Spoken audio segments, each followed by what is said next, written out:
Welcome. This will be a video lecture on section 4.2 from the textbook, Measuring Evidence with P-Values. Now I've divided this section up into three subsections. The first is called The Lady Tasting Tea, and this is my take on a classic statistics experiment from one of the founders of statistics, Ronald Fisher. So we'll look at the lady tasting tea, and then we'll look at what are called p-values. And then finally, we'll look at simulation via randomization. Now, before we get started in earnest, let's recall some of the things we learned in section 4.1. We began with research questions. For example, does the home team have an advantage in the NFL? We learned how to identify the relevant parameters and how to pose a test for a claim about those parameters. The test involves judging between a null hypothesis, a claim of no effect, and an alternative hypothesis, a claim of significant effect. The null and alternative hypotheses are phrased in terms of the parameter or parameters of interest. Finally, we learned that sample statistics provide us with evidence for the alternative hypothesis and that this evidence has a direction of strength. Now, we will continue to build upon these ideas, but we will add one more piece to our analysis. In this lecture, we will learn how to quantify the strength of the evidence, and this is the role of the p-value. Let's begin by looking at a typical example, the lady tasting tea. So this example is based on a real experiment that Ronald Fisher conducted, and I've altered the experiment just slightly. Now, Mrs. B claims that she can taste a cup of tea and tell whether the milk was added to the tea or the tea was added to the milk. And the question is, does Mrs. B have a talent for judging tea? To test her ability, an experiment is conducted. In each trial, the investigator tosses a coin. If heads, he adds milk to the tea, and if tails, he adds tea to the milk. Now, the cups are prepared behind a curtain out of sight from Mrs. B. The experiment will consist of 10 trials. Well, at the conclusion of the experiment, Mrs. B was correct 8 out of 10 times. Now, I want us to work through this problem, and this problem has 5 parts. The first 3 parts look a lot like what we were already doing in section 4.1, and we'll do those under the document camera. And then we'll come back to the computer to finish up parts 4 and 5. Now, the first 3 parts are kind of familiar ground, right? Identify the parameters under investigation, identify the null and alternative hypotheses, and then identify the appropriate statistic to be studied. Then we'll look at parts 4 and 5. This is the new wrinkle. We're going to use StatKey to help us simulate the proportion of correct guesses under the null hypothesis H0. And then in part 5, we're going to weigh the evidence from Mrs. B's sample. How likely would it be for Mrs. B to have correctly identified at least 8 out of the 10 cups under the null hypothesis H0?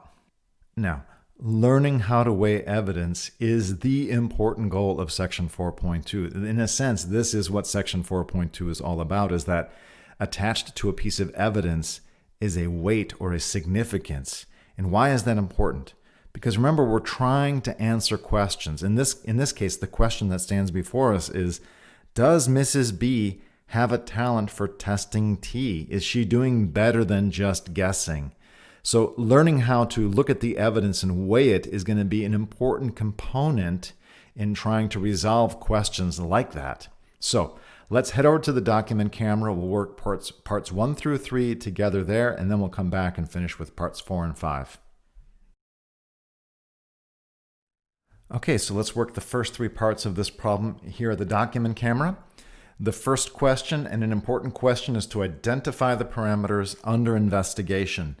Let's just quickly remind ourselves of what's going on here, right? So we know that a beverage is being prepared in one of 2 ways. So there's an order in which the ingredients are being added in this beverage.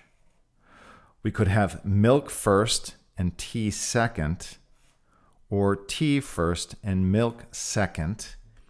And now Mrs. B is being presented with a beverage, and she doesn't know which of these two it is, and she has to make some kind of assessment. She has to identify the kind of beverage it is. Is it milk first, tea second, or tea first, milk second? Okay, so the important parameter here, I'll call it P because it's a proportion. So P is going to be the proportion of cases she would accurately identify.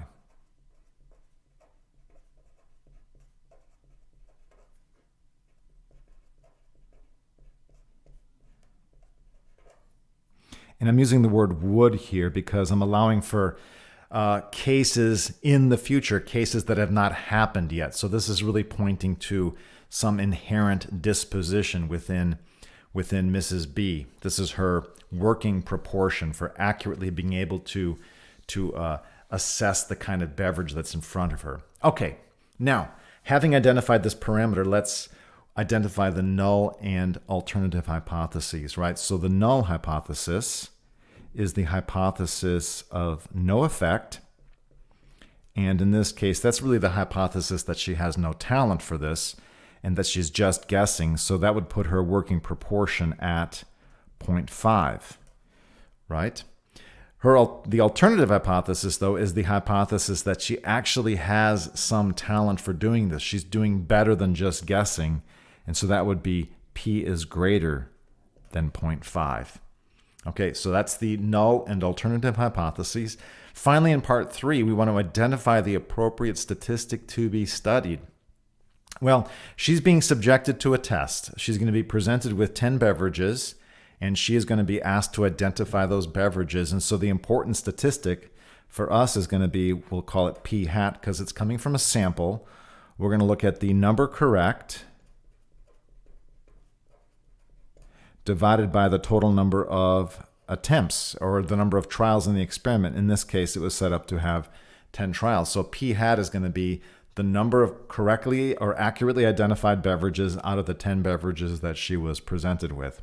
Okay? Now, the idea is, of course, that P hat could fall anywhere on this interval from 0 to 1, and that as the P hat value would increase from 0.5 to 1, there would be more and more evidence in favor of the alternative hypothesis and in favor of rejecting the null hypothesis. And what's going to help us determine the strength of this evidence, right, is going to be done in part 5 here. So when we get to part 5, that's where a very important calculation is being done. We're going to calculate what's called the p-value of the evidence, and that's going to be helping us determine the strength of the p hat that we would be seeing. Okay, we're going to go back and finish parts 4 and 5 at the computer using StatKey. So join me back at the computer, and we'll take a look at what StatKey can do to help us solve parts 4 and 5. All right, so let's continue with parts 4 and 5. In part 4, we're going to simulate the proportion of correct responses under the null hypothesis under H0. Now, what that means is we can have StatKey simulate the behavior of Mrs. B if she were just guessing. Let me show you how we can implement that. We're going to go to StatKey Sampling Distributions Proportion, and we just have to make a couple of edits. She's undergoing 10 trials, so she's being presented with 10 cups of tea, so we're going to put the sample size there as 10, and the proportion should reflect just guessing, so that's a 50-50 chance on each trial of correctly matching the tea or identifying the tea. Now let me show you what happens. When I generate a sample, it's as if Mrs. B underwent the 10 different trials and she got so many of them correct and so many of them wrong. So let's take a look. So when we simulate this, and this time she was quite successful, right? She got 7 right out of 10 for a p hat of 0.7. And then that dot is put into the dot plot. So that's one thing that could happen. When we generate another sample, this time she got 6 out of 10 for a p hat of 0.6. And so now we have the 0.7 and the 0.6. So every time we generate a sample, it's as if we're conducting the experiment over again. This time she got 5 out of 10. This time she got 6 out of 10. You get the idea. Now let's reset the plot. Typically, we don't want to generate these dots one at a time. We want to generate them several hundred at a time or several thousand at a time. Let me generate a couple of hundred for you. And already we can see that this bell-shaped curve is emerging. It's not perfectly bell-shaped yet because our sample is only of size 200. We've only generated 200 dots. But this is good enough for right now. This gives us an idea of how this sampling distribution can emerge. And this is, again, under the null hypothesis. This is what the sampling distribution would look like if Mrs. B were merely guessing. Okay, let's take a look at part 5.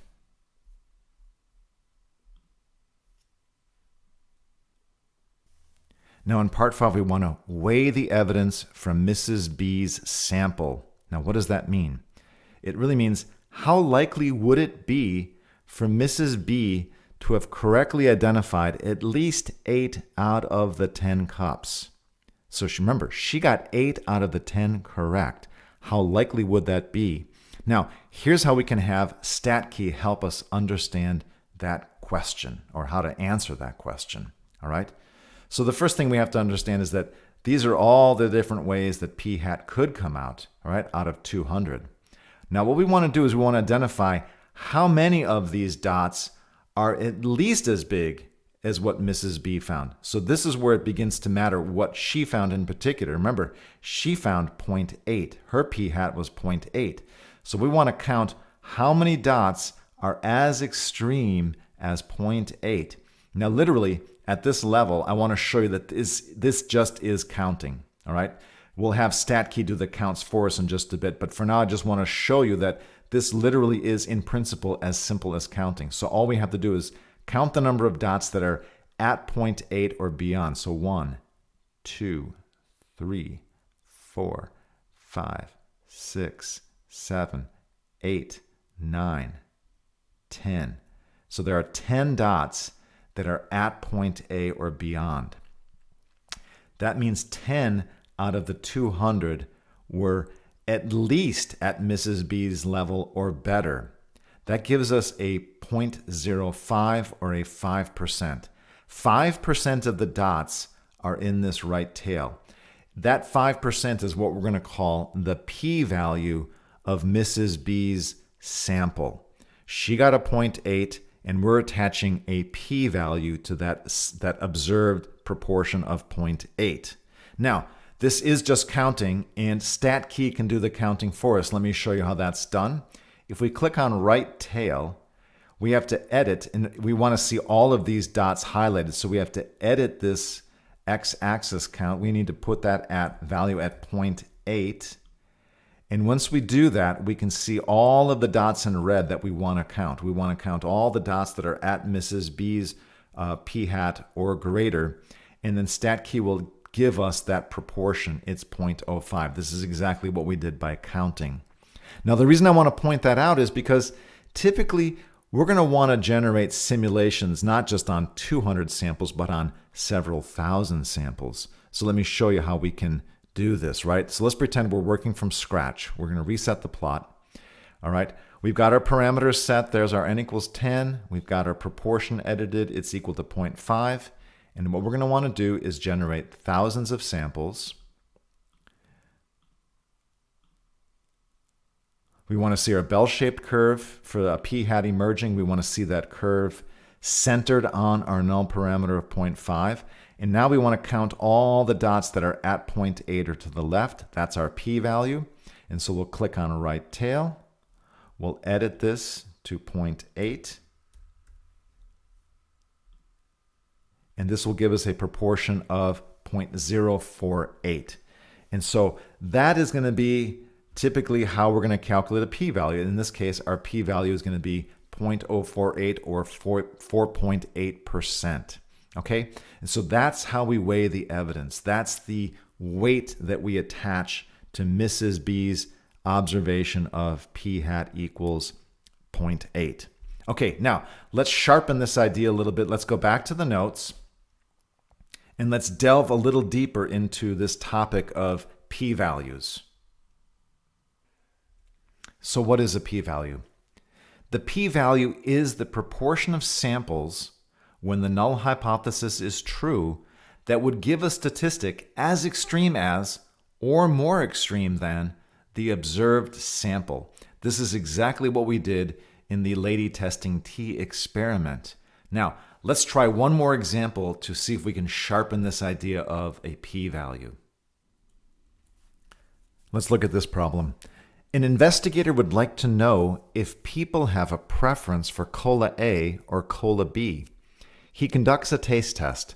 A group of 20 randomly selected people are assembled. They are given unmarked samples of each cola and asked to select the one they prefer. So first we want to frame this as a proper hypothesis test. Now suppose at the end of the experiment the investigator finds that 4 prefer A and 16 prefer B. What is the p-value of this observation? All right, we're going to work part 1 at the document camera. We're going to get this framed up properly as a hypothesis test, and then we'll come back and do part 2 using StatKey. All right, so join me at the document camera for part 1.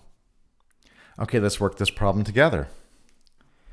So our first step is to frame this as a proper hypothesis test. So step 1 is to identify any parameters of interest to us, and then we would have to articulate a null hypothesis and an alternative hypothesis in terms of that parameter. Now, I'm going to write down a parameter that I think is of interest to us, and then we can talk about an alternative choice that could have been made.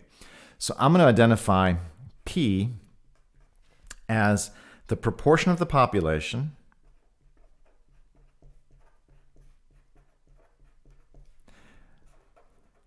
that prefers A to B. Okay? Another way we could have done this, we could say it's the proportion of the population that prefers B to A. You can set it up either way. You'll have to make some changes as we work through the problem, but there would be a completely acceptable formulation of this where P is the proportion of the population that prefers B to A. So that's not really a concern. We just have to remember that that's how we've identified P. Now, what are the null and alternative hypotheses in this case? Well, let's think about this.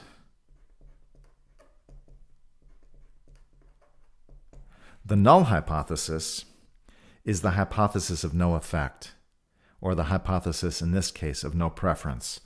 P is equal to 0.5. By saying that P is equal to 0.5, we're basically saying there is no preference. It's 50-50, right? 50% of the population prefers A to B, and therefore 50% of the population prefers B to A. We're forcing everybody to have a preference. They have to state a preference. There can't be people that just decide not to decide. So we know that if P is equal to 0.5, A and B are preferred equally. All right, what's the alternative hypothesis? And here we have to be a little careful. I'm claiming that the alternative is P is not equal to 0.5. And this is what's called two-tailed.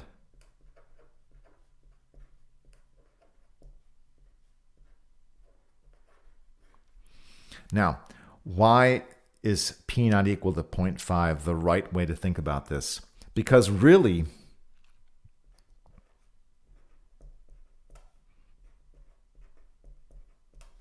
whether P is greater than 0.5 or whether P is less than 0.5, both of those situations would point to a preference. In this case, this would point to a slight preference for A over B. And in this case, a slight preference for B over A. But in either case, if P is different from 0.5, that's indicating something that's confirming this alternative hypothesis. That's indicating a preference in some direction. So this is a classic two-tailed situation. All right? Now, we have to be a little bit careful when we're conducting a two-tailed test as to how we think about what the meaning of the p-value is. So let's talk a little bit about what's going to happen in this particular case. All right? So let me draw you a picture here. This is what we're going to see when we eventually look at this under StatKey. Okay, now, if we assume the null hypothesis, then our sampling distribution for p hat is going to be bell-shaped and symmetric and centered on that p hat.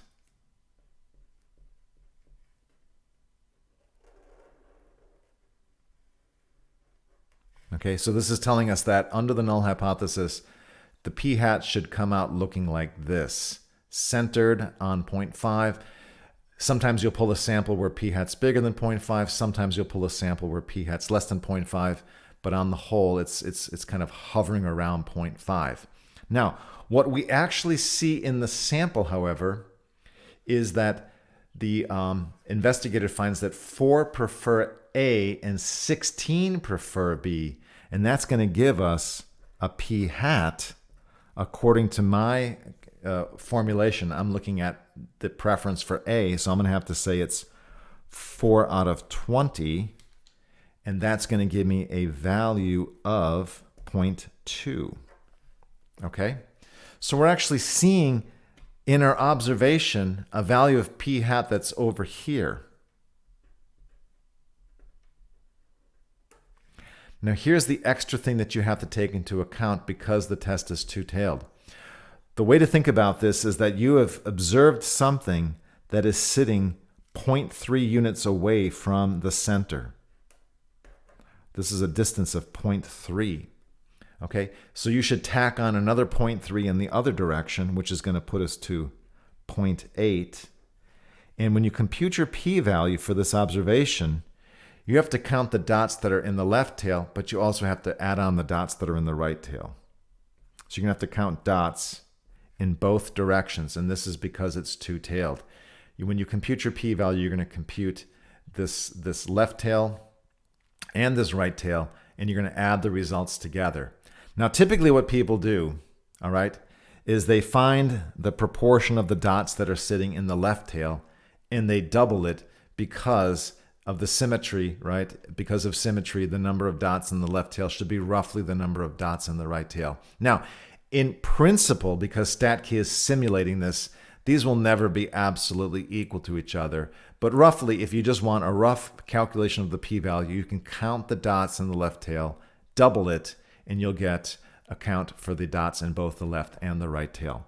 But strictly speaking, when we compute our p-value, because it's two-tailed, we have to do our p-value calculation with respect to a left and a right tail calculation. Okay, now what I want to do is finish up this problem by going back to the computer and loading up StatKey, simulating our p hat under this null hypothesis, and finishing up this calculation. We're going to get the actual p-value. Now, what we should see is a remarkably small p-value, because what we're saying is that within the sample, we're seeing a very strong preference for B, right? 4 of the 20 like A, and 16 of the 20 would prefer B. So this should probably correspond to very strong evidence that there's a preference for B in the population, and this will be shown to us or revealed to us by a very, very small p-value. So let's go back and see how we can finish this calculation up using StatKey. All right, so let's work part 2 of this problem. Now, at the end of the experiment, the investigator finds that 4 prefer A and 16 prefer B. What is the p-value of this observation? So let's go to StatKey, and let's first simulate the sampling distribution for p hat. So we're going to go to proportion, and we're going to make our edits. We've got 20 people in the sample, and under the null hypothesis, p is equal to 0.5. Let's generate several thousand. Let's go to 5,000. So this gives us a really nice idea of what p hat could look like if we just did this 5,000 times. Now, I'm going to go down here and edit this to make the left endpoint 0 and the right endpoint 1, just so we can see the entire range of possible values for p hat. It could go conceivably from 0 up to 1. But we can see our values of p hat are concentrated nicely in this bell-shaped curve here. And the first observation we're going to make is that our curve is centered on the null parameter p equals 0.5, as it should be. Now, remember, the one observation that we have, though, is way over here in the left tail. We observed a p-hat of 0.2, and now we want to know what is the p-value of that observation. Now, remember that this is a two-tailed experiment. Our evidence goes not only in the left direction, but also in the right direction. So, in principle, what we have to do is count all the dots that are not only in the left tail from 0.2 to the left, we also have to count all the dots that are at 0.8 or greater. All right, so we have to get the proportion in the left tail and the proportion in the right tail, and we have to add those together. Now, there are several ways we can do this endgame. Let me show you one thing we could do. We can just simply hit left tail. We'll edit this to 0.20. That's our observed value. And we can see that the p-value in that left tail alone, or the value in the left tail alone, is 0.0056. Okay?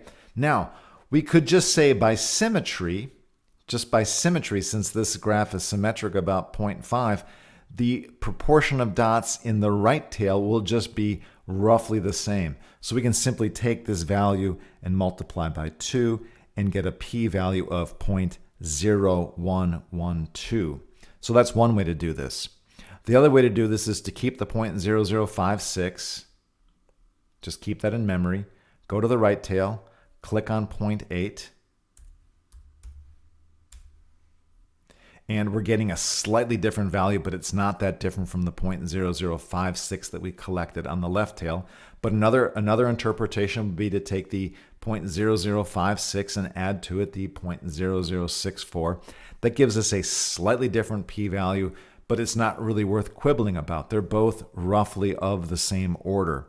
So I'm going to identify the p-value in this case at about 1.12%. And so that brings a close to this problem. We can see that the weight of this evidence is a p-value of about 1%. Okay.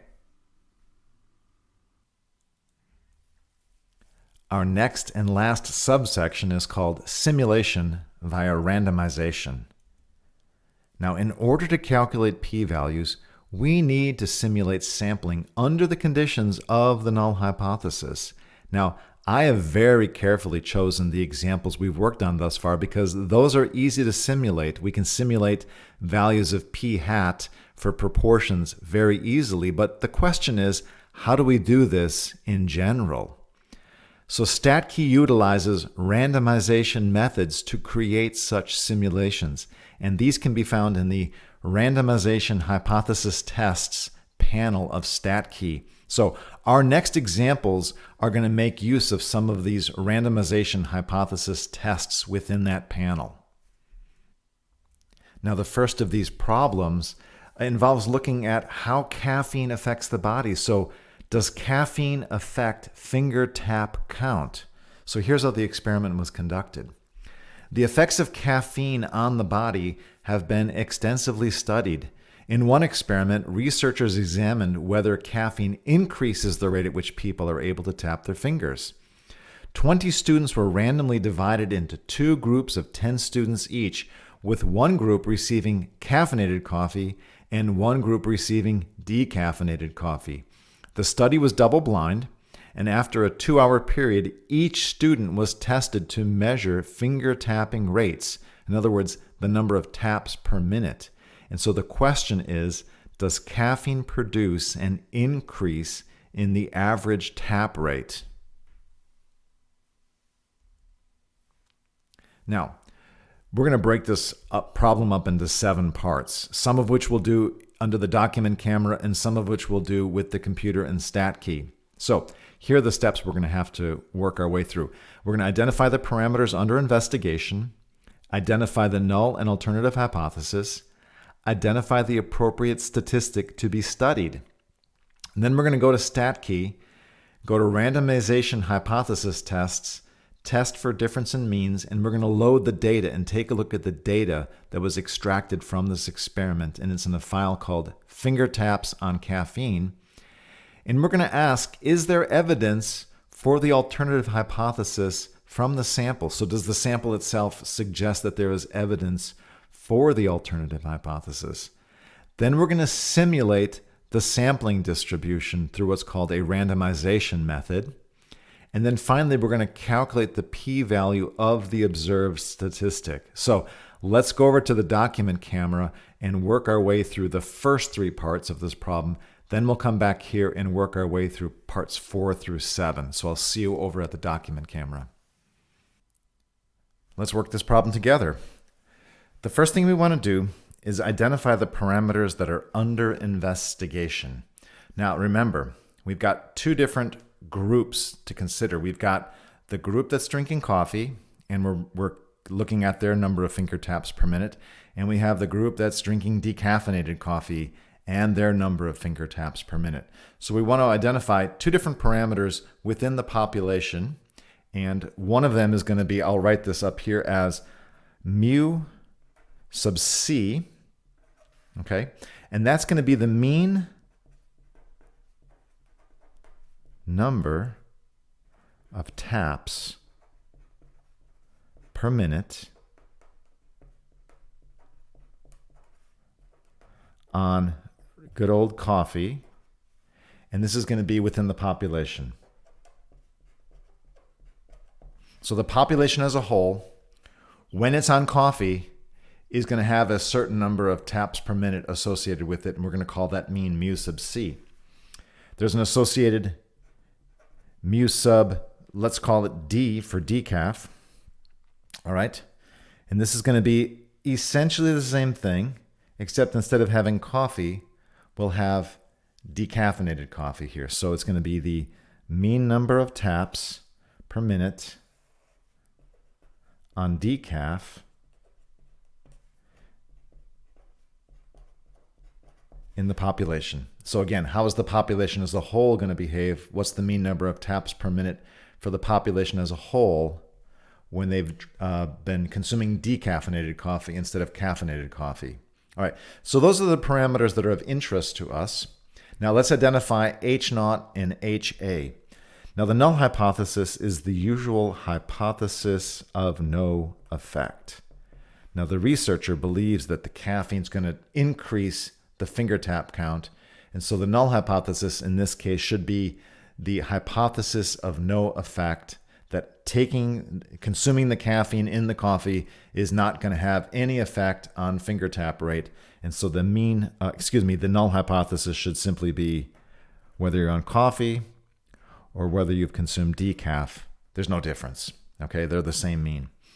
The alternative hypothesis though is that the mean is going to go up when you're on caffeine, when you consume the caffeinated coffee. So mu sub c is bigger than mu sub d.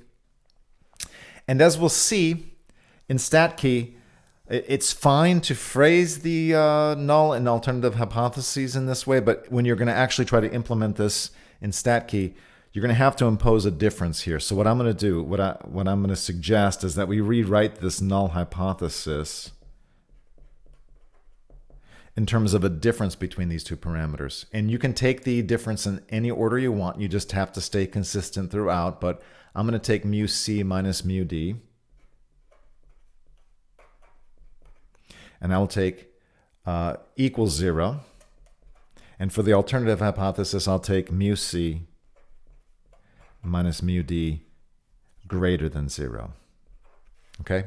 So this is the better way to phrase the null and alternative hypothesis when you want to bring this problem into StatKey and study it. Okay? All right. Now, let's identify the appropriate statistic to be studied. So what are we going to do? Well, we're going to take the people that have been part of this study. We're going to collect the people that have been consuming coffee, caffeinated coffee. We're going to get their finger tap counts, their taps per minute, and we're going to average them, and we're going to bundle that into something that we could call X bar sub C. Then we're going to do the same thing with the group that's been drinking decaffeinated coffee, and we're going to compute their average finger tap rate. So we're going to get an X bar sub D. And then since we're taking the difference in means in this null hypothesis or this alternative hypothesis, since we're doing it C minus D, we're going to take the difference in exactly the same order here. So this is going to be the order in which, or our interpretation of the appropriate statistic to be studied. It should be the sample average for the coffee group minus the sample average for the decaf group. And that's because I've set my difference up this way. If you exchange the order here, obviously you should exchange the order here. All right, now that gets us through parts 1, 2, and 3. The remaining parts we have to do back on the computer using these randomization hypothesis test techniques that are built into StatKey. So I'll show you how this is going to allow us to build a sampling distribution for this difference. And then we can actually look at the specific case. We can look at the specific values for x sub c and x sub d that were produced in this observation, in this experiment that was conducted, and we can weigh that evidence using this sampling distribution that StatKey will produce for us. So let's head over to the computer and we'll get StatKey running and we'll finish up the rest of this problem. All right, let's continue by working parts 4 through 7 in this problem. In part 4, we're just going to load the file finger taps on caffeine into StatKey, and I'll show you where we'll find that. We're working on randomization hypothesis tests, and we're working on a test for a difference in means. And we want to make sure we load the file called finger taps on caffeine. Here we go. This is our original sample, and we can see that it is separated into the two groups. There's the caffeine group, and that data is shown in gold, and then there's the non-caffeinated group, and that data is shown in purple. Each one of these dots represents a number of finger taps per minute that was executed by one of the 10 people in the caffeinated group, and each of these purple dots represents a number of taps per minute by a member in the non-caffeinated group. We can see for each group that their sample means are 248.3 for the caffeinated group and 244.8 for the non-caffeinated group. And that gives us a difference in sample means of, and you can see that up here, of 3.5. So I should mention that the subscripts 1 correspond to the caffeinated group and the subscripts 2 correspond to the non-caffeinated group. So we're seeing a difference in sample means of 3.5. Okay, let's go back to our problem here and make sure we're working our way through this. So we've loaded the file, we've examined the data, and now the question is there evidence for the alternative hypothesis from the sample? Now, our alternative hypothesis is that the underlying mean parameters, mu sub caffeinated minus mu sub non-caffeinated, or in this notation, mu1 minus mu2, the alternative hypothesis is that in fact is positive. And so it is the case that this sample data is consistent with the alternative hypothesis. It is pointing in the right direction. That difference, in fact, is positive. Now, the question that we have to resolve is, how strong is that evidence? It's pointing in the right direction, but is it strong evidence or is it kind of weak evidence? And that's going to be measured by the p-value. Now, what we have to do, and this is what StatKey is going to do for us, is it's going to show us what the variety of values of x1 bar minus x2 bar, what would they look like if the null hypothesis were really true. So if it really were the case that the underlying means mu sub caffeinated and mu sub non-caffeinated, if those were really equal to each other, what would we see for the variety of values for x1 bar minus x2 bar? So all we have to do is generate several thousand samples. It's going to simulate that for us. And it's going to say, look, this is what x1 bar minus x2 bar would look like if those underlying means were actually equal to each other. Now, all we have to do to finish this off, to weigh the evidence, to weigh the 3.5 here, is to locate 3.5 on the x-axis and find the proportion of the dots that are at 3.5 or greater. Now, we can already see that it's going to be incredibly small. There just aren't that many dots here at 3.5 or greater. So already we can see that this p-value is going to be small. But just to finish off the calculation, let's click on right tail. Let's edit this to 3.5, which is our observed sample statistic. And this is telling us that this fraction of dots that are at 3.5 or to the right is 0.0027. So that is, in fact, the p-value of our observation.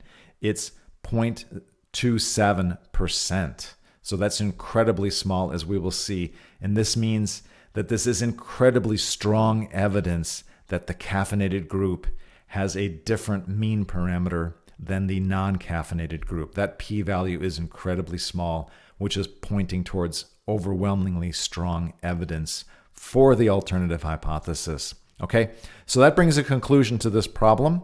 Let's go ahead and go back to the notes and take a look at one more problem of this type.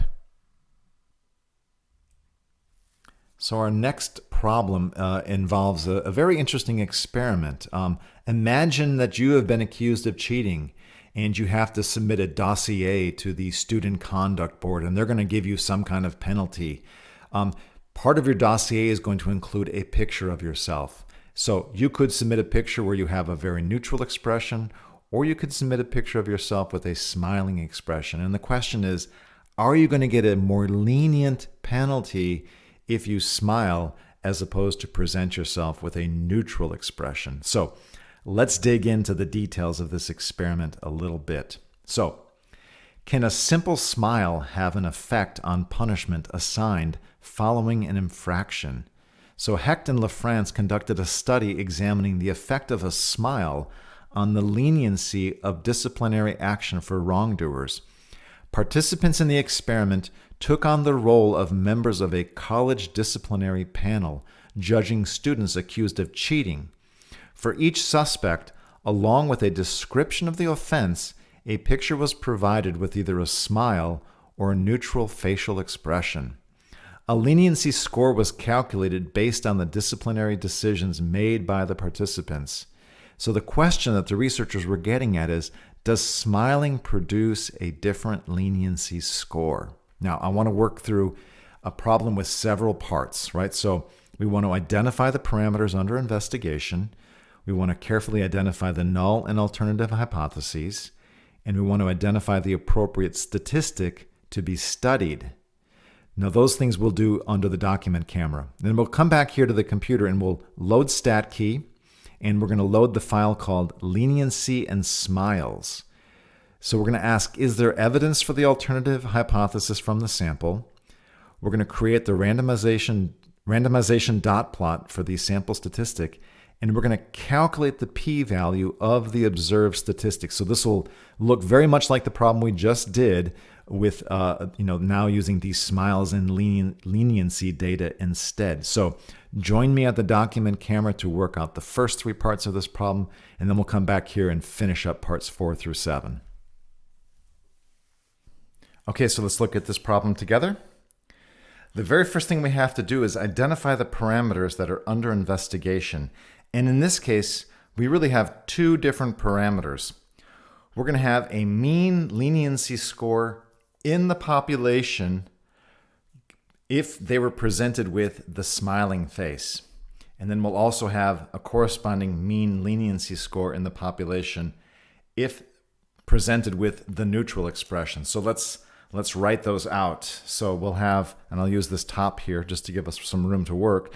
I'm going to call one of them mu sub s. So this is going to refer to if you were presented with the case and the student gave you a smiling expression in their picture. So mu sub s is going to be the mean leniency score. And this is in the population, given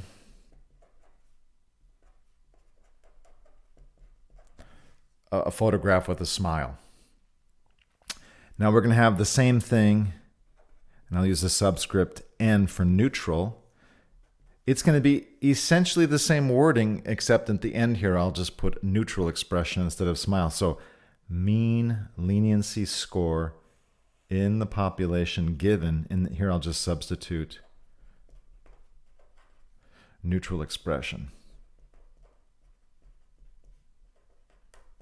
Okay? So, how would the populations as a whole behave if presented with a picture with a smiling face? How would the population as a whole behave if presented with a picture and with a neutral expression? Okay, so those are the parameters under investigation. Now, what are the null and alternative hypotheses? Well, the null hypothesis is going to be the hypothesis of no effect, right? That the investigator believes that the smiling expression will produce a higher leniency score than the neutral expression, but the hypothesis of no effect says, well, there really is no difference. Those mean parameters are in fact equal to each other. The alternative hypothesis is that the mean leniency score goes up when you smile, and so that would be the alternative hypothesis. Now, for the purposes of using stat key, we're going to have to rewrite these. We're going to have to impose a difference. So a better way to write these in terms of using stat key is to impose a difference. Take the difference one way or the other, but impose an order on these. So let's do mu sub s minus mu sub n. So the null hypothesis will be that mu s minus mu n is equal to 0, and HA is going to be mu s minus mu n is greater than 0. Okay? So we've got our null and alternative hypotheses. Now, in stat key, it's not going to use these same subscripts. It's going to call the smiling face subscript 1. That's going to be considered study group 1 or sample group 1, and the n will be sample group 2. But in this context, it's easier, I think, to understand what the meaning of these things is with these more natural subscripts on them. Okay, identify the appropriate statistic to be studied. Well, from the group that saw the smiling expressions, we're going to take their leniency scores and we're going to average them together, and we're going to call that x bar sub s. And from the group that saw the neutral face expressions, we're going to take their leniency scores. We're going to identify that as x bar sub n. And the statistic that we're going to use is, since we're looking for a difference in means here, we'll look for a difference in sample means in exactly the same direction. So if I've got s minus n, I should look for the difference in the sample means in exactly the same direction. So this will form our sample statistic. Okay, and again, in stat key, this will be x bar sub 1 minus x bar sub 2. Now, what I want to do, we've completed parts 1 through 3.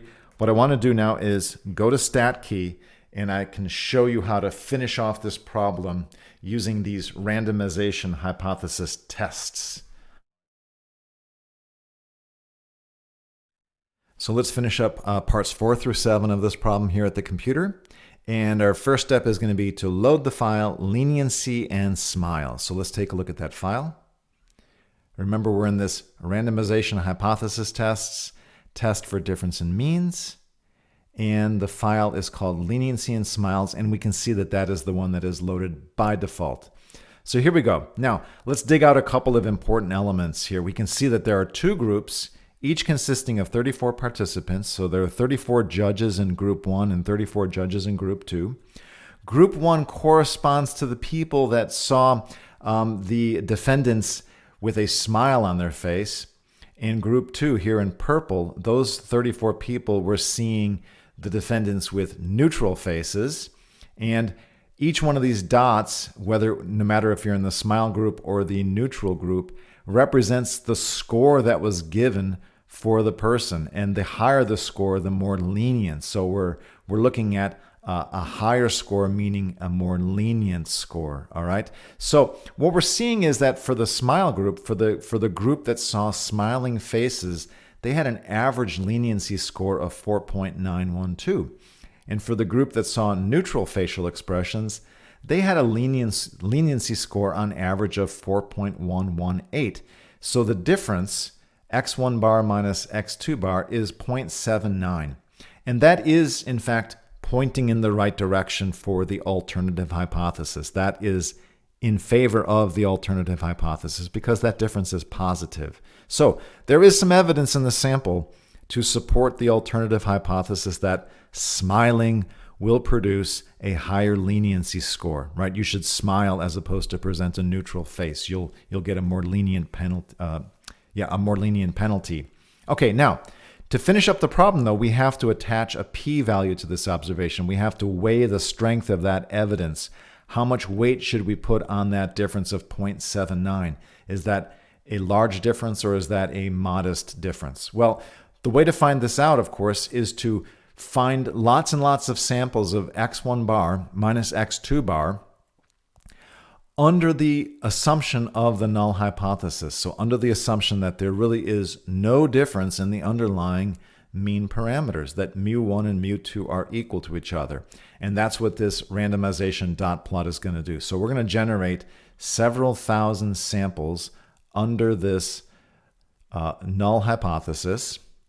And then what we have to do is locate our one sample, our one observation, our 0.79, and find out what fraction of the dots are as extreme as the 0.79.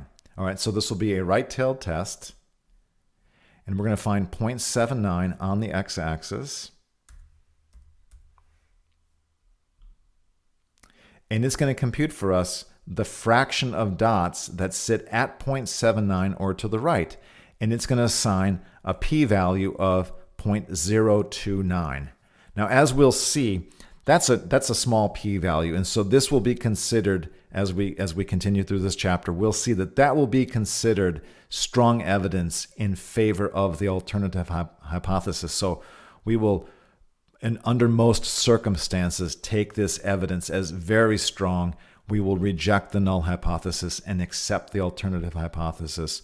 So what we're really saying is that this is providing rather strong evidence that when you submit your photograph to the Student Conduct Board, you should be smiling rather than having a neutral face. You will be more likely to get a more lenient score. Okay, so that brings a conclusion to our work here in this section 4.2. So I hope you've learned something and I hope you've gotten something out of this. Practice these techniques in the homework, and I will see you when we take up the important topics in section 4.3. Until then, take care.